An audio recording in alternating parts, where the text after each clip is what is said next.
Hello mga kabungis-ngis, nagbabalik Busilak's Diary, another reaction video tayo. Reaction na lang po natin itong speech ng ating butihing Yorme Mayor Isko Moreno na ginanap kagabi, December 1, sa Pasig River Esplanade. Christmas tree lighting and fireworks display regarding po sa politika, panoorin lang rin po natin at doon natin kokomentuhan. Hindi ko pa po ito napapanood ng buo. Kaya mas better para sa akin na komentan yung video na hindi scripted, hindi ko alam kung ano yung mga sasabihin. Kaya start na tayo. And please subscribe Busilak's Diary sa YouTube and Busilak's Diary. Follow Busilak's Diary sa Facebook. Salamat po. Lahat tayo nang gigigil sa ginawa ng ilang individual sa pamahalaan. Mayaman, middle class, mahirap lahat. We all agree that itong mga talipandas o gumawa ng kasakiman, no? At sukdulang talagang ikinamuhi nating lahat, no? Eh dapat naman talagang managot. Ngunit ayaw ko na mangibabaw sa atin, sasalubungin natin ng 2026, tayo galit-galit sa isa't isa. Ano ko lang to yung sabi ni Yorme na tayo galit sa isa't isa. Sana yung tayong mga Pilipino magkakakampi tayo, iisa yung hangarin natin para sa ating bansa.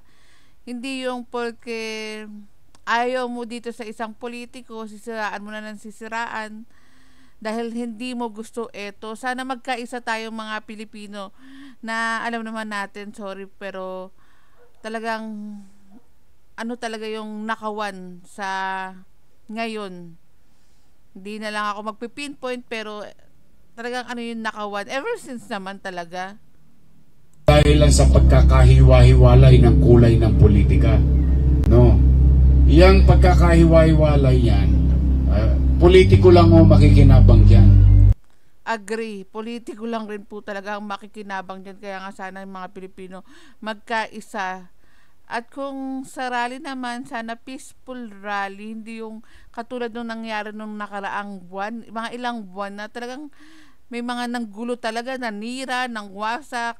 Buti na lang talaga si Yorme, no?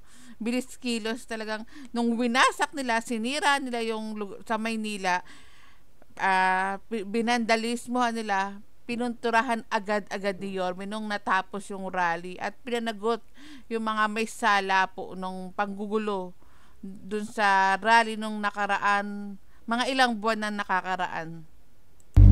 And totoo naman talaga ang mga politiko talaga ang makikinabang yan dahil yung mga politiko na yan, ang yayaman po yan kapag nagkagulo, pero hindi naman, in Jesus name, hindi naman mangyayari yun. In Jesus name. Pag nagkagulo, kunwari, ang mga politiko na yan, tatakbo na yan kung saan-saan mang ibang bansa, pero tayong mga may hirap, eto po, magiging lugmok pa rin po tayo. At the end of the day, yung pagsasalin-salin, sila-sila lang yan. Politiko lang yan. At the end of the day, yung kayo'y kinukulayan, ikaw ganito, ikaw ganyan, ikaw ganito, upang tayo'y maghiwa-hiwalay at kamuhian ang isa't isa. Hindi po. Ang dapat natin bigyan ng pagtuon ng pansin. Yung mga nagkasala o gumawa ng masama sa bayan, papanagutin sa mata ng batas. Ayun, sabi ni Yorme, panagutin sa mata ng batas. Sana nga, no, maano rin yung mga talagang may mga kasalanan, yung mga nagnanakaw sa kaban ng bayan, panagutin sila dahil grabe, mga buhaya kayo. Hindi pa ba kayo busog? Lamon kayo ng lamon, di na nga kain ang ginagawa yung pagnanakaw eh. Di na lang ako magpipinpoint ha. Di na nga lang kain eh, lamon na yung ginagawa nyo, pero ang nagdudusa yung mga may hirap. Pero sana magbago na rin tayong mga may hirap kasi kapag kampanya, ganito naman na nangyayari sa atin ever since eh. Pero pag kampanya, Pag may nag-abot lang sa'yo ng 100 pesos, kung magkano, ibibigay mo na yung boto mo. Pero para sa akin, kasalanan din naman natin din yan. Pero kasi dapat magkaisa rin naman talaga tayo eh. Sa hangarin natin para gumanda yung bansa din natin. Hindi natin alam sa mga susunod. Baka gising na yung taong bayan kung sino ang karapat-dapat. Pero para sa akin ha, ako lang to ha, kung papapiliin ako sa pagiging presidente, pero sana wag munang tumakbo daw si Yorme, tapusin niya muna yung term niya.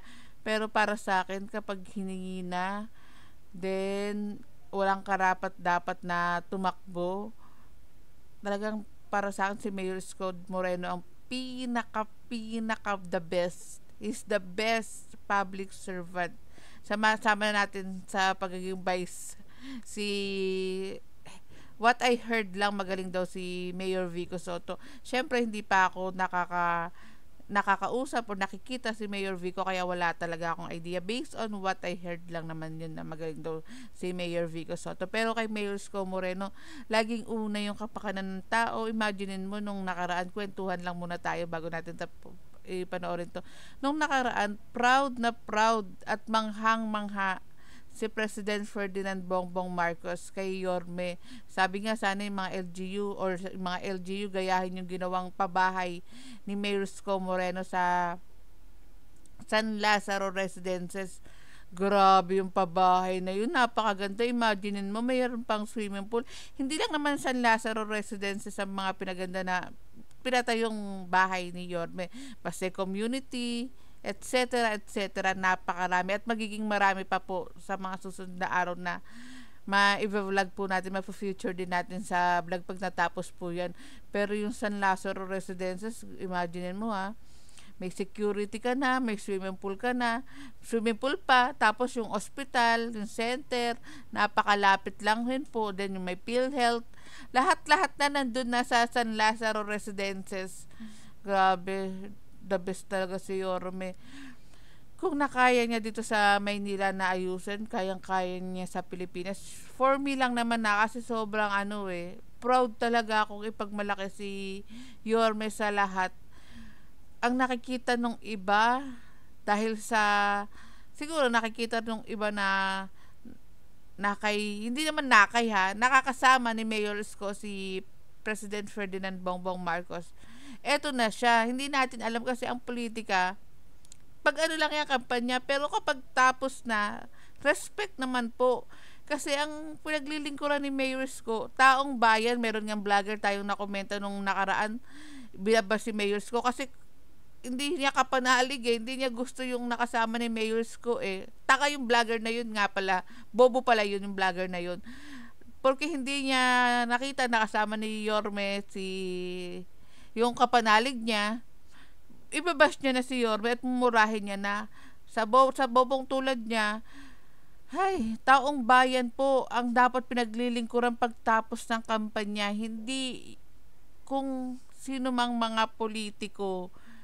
Kaya kung sasabihin yung ganito si Yorme, balimbing or something, maling-mali kayo kasi ang pinaglilingkuran niya again, taong bayan, ang makikinabang taong bayan palagi, ang mga batang Maynila ang laging una sa kanya. Palibasa hindi kayo nakakababa o hindi nyo pa nakikilala si Yorme, kaya ganyan kayo makapagsalita Panoorin na natin to. Pero saludo talaga ako sa ganda ng San Lazaro Residences. Imaginein mo, hindi mo aakalain magkakaroon ka, parang kondo na nga yun, magkakaroon ka ng ganong kagandang bahay. Then yung mga binabayad mo every month, for example, 2,000 pesos or 3,000 pesos, makukuha mo lang yung para ka lang nagpatago ng pera, pero libre yung bahay mo. What I'm trying to say, libre yun kasi nagtatago ka lang ng pera. Kasi nung nakaraan, merong nagsaoli ng unit, then ibinalik ni Yorme yung bayad dun sa unit. Imagine mo, para ka lang nagpatago ng pera, nakuha mo din yung pera mo. Kaysa nung pag umupa ka na buwan-buwan, hindi mo makukuha yung pera mo. Siyempre, nagbabayad ka ng bahay, pero doon sa mga pabahay ni Yorme, para ka lang nagtago ng salapi. Hindi lahat ng politiko tulad ni Mayor Isko Moreno. Baka nga si Yorme lang yung ganun eh. Ganun yung mindset, napakaganda para sa taong bayan. Tayo naman mga Pilipino, let's move on with our lives. We must continue to support each other, love each other. Yes, lalo na nga yung parating na Christmas. Give love on Christmas Day. Joke. Siningit ko lang, baka kasi makapiright ako, hindi ko video to eh. Care to each other. Yun dapat ang mangibabaw sa atin. We should not wish our government to fail. Huwag tayong makikinig doon sa mga urot. Oo, sa mga urot, tulad ng urot na vlogger na kinumenta natin nung nakaraan. Ang bobo, grabe. Ewan ko lang bakit yung mga iba, manghang-mangha, galing sa mga vlogger na ano ba tawag dito, mga nagmumura, mga kung ano-ano mga sinasabi, kahit na hindi naman nila kilala pa yung isang politiko, basta makapagmura lang dun sa politiko. Tulad ng ginawa nung GAGO na vlogger na yun kay Yorme. Bobsy? Kasi yung mga urot, pag nagkaroon ng kaguluhan, lilipad lang yun sa abroad. Sino may iiwan? Tayo. Yes, like what I've said. Ang may iwan, tayong mga mahihirap. Kaya sana magkakakampi tayo at hindi tayo mag-away-away dahil sa politika. Awa na naman tayo. Kaya wag natin ipangibabaw yung toxicity. Malungkot yun nangyari. Hindi katanggap-tanggap. But we have to continue to believe that the system works for us. And we come together. Start showing care, empathy, and love to one another. And we must anchor ourselves into hope. Hoping that someday, somehow, come 2026, sisikat din ang araw sa buhay ng bawat pamilyang Manileño at bawat Pilipino sa ating bansa. We must do that. In Jesus' name, 2026 magiging maganda ang taon nating lahat. Isin natin ang toxic. Let us at tanggalin nga natin yung mga toxic na mga nakapaligid sa atin. not hate each other. We may disagree respectfully among each other, but we must not hate and continue to wish that some people in government should fail in their job. No, kawawa po tayo. Sa ending, sa finance, tayo rin na magkikita. Yes, tayo rin magkikita sa finals, kaya sana wag tayo magpatuhan ng mga kanya-kanyang masasakit na salita.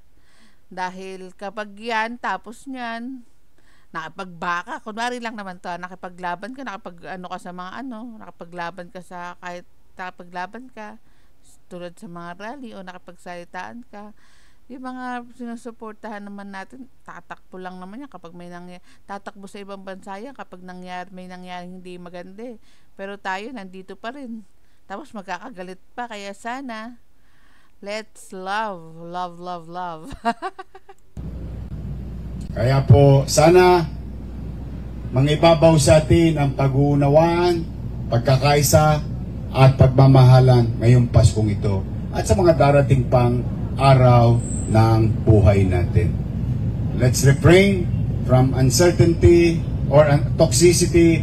Let's just continue to work. Tingnan ninyo, ilan na nakapaghahanap buhay dyan. Tingnan ninyo, ilan na nakikinabang. Tingnan ninyo, ilang mamamayan ang nalulugod sa mga gawaing pambayan ng pamahalaan. Huwag kayong mawalan ng pag-asa. Someday, marami pang ipanganganak na bata na posibleng maging leader, maayos na leader ng ating bansa. So, ayan ang mensahe ko sa lahat sa inyo, mga taga-lungsod at dumadako sa lungsod. And tapos na pala yung speech ni Mayor Isko Moreno. At tinatapos ko na yung panandalian nating comment regarding sa speech ni Yorme kagabi sa Pasig River Esplanade. Punta po kayo sa Pasig River Esplanade. Grabe. Napakaganda na po ng Pasig River. Tamang-tamang pasyalan ngayong parating na Pasko at marami tayong lugar po dito sa Maynila na pwede niyong pasyalan tulad ng Kartilya ng Katipunan na pinapaganda ng husto ni Mayor Isko Moreno. Nandiyan din po ang Binondo, ano ba tamang ano dun? Sa San Binondo, hindi ko na maalala, sa may simbahan ng Binondo, tapos dun sa may tawid po, San Lorenzo, meron po mga food park po doon, mga tindahan ng mga masasarap na pagkain. Bisitahin nyo rin po yung Arroceros Forest Park. Ang dami-dami nating pasyalan po dito sa Maynila. Of course, yung Manila Zoo na pwede nyong puntahan po ngayong darating na Kapaskuhan. And maraming salamat po. Yung Kartilya, malapit na rin yung, makikita niyo yung Christmas tree pala rin doon. Malapit na rin matapos. And maraming salamat sa panonood ng Busilaks Diary. Galiing mag-subscribe sa ating YouTube channel. And please follow Busilaks Diary Ulala. Araw-araw meron po tayong upload doon. Nagbabalik tayo sa Facebook dahil nagkaroon tayo ng problema sa ating Facebook page. Ingat po kayo palagi mga kabungis-ngis. Merry Christmas everyone! Maraming salamat po!